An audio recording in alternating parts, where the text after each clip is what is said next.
To be an Easter People by Chiara Lubich. From a conference call given in Sierre, Switzerland on March the 24th, 1994. Easter will soon be here. It's the greatest feast of the year, and preceding it is Holy Week, which abounds with the most precious mysteries of Jesus' life. We are reminded of these especially on Holy Thursday, Good Friday, Holy Saturday, and on Sunday, the Resurrection.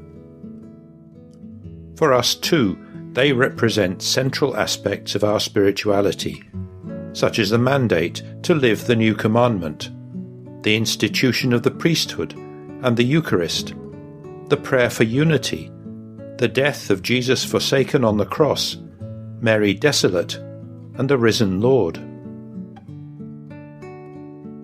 We will celebrate these mysteries with the Church through the Holy Liturgy. But because ours is a way of life, we are preparing ourselves in order to honour them also with our life. But how can we relive, at least a little, these mysteries that are so very numerous and profound? We know that just one of them would be enough to ignite our souls and draw us into a state of contemplation.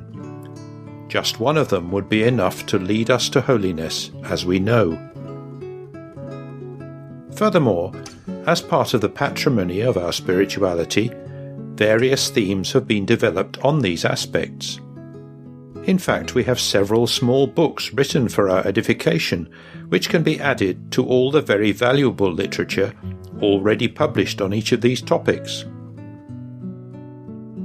For example, the book When Our Love is Charity explores in depth the new commandment, while Servants of All reveals to us what the priesthood is for Jesus and for the Church. Then there is the Eucharist, unity, and Jesus forsaken, and various other studies on Mary in her desolation and on the risen Jesus. What should we live then as we draw near to Holy Week, those most blessed days of the year?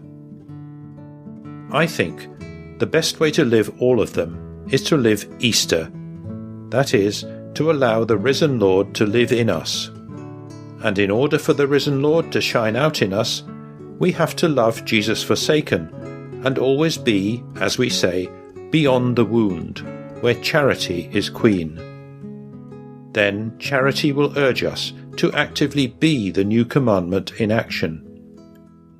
Charity impels us to draw near to the Eucharist, which nourishes divine love in our hearts and truly makes us become that with which we are nourished, that is, the risen Jesus.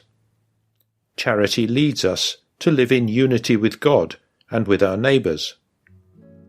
In a certain way, it is through charity that we can be another Mary. Yes, the best way to live the various aspects of Jesus' life recalled during Holy Week is by proposing to allow the risen Lord to live in us in every moment. Dear friends, this is what we would like to propose to you, and this is what we are trying to live. By doing so, all of us together will truly be that Easter people which some have said they can see in our movement. As a consequence, we will better understand the passion, death, and resurrection of Jesus, which are represented in the liturgy. And this renewal of our whole being as members of the work of Mary will make us more worthy for the task of bringing our ideal into the world.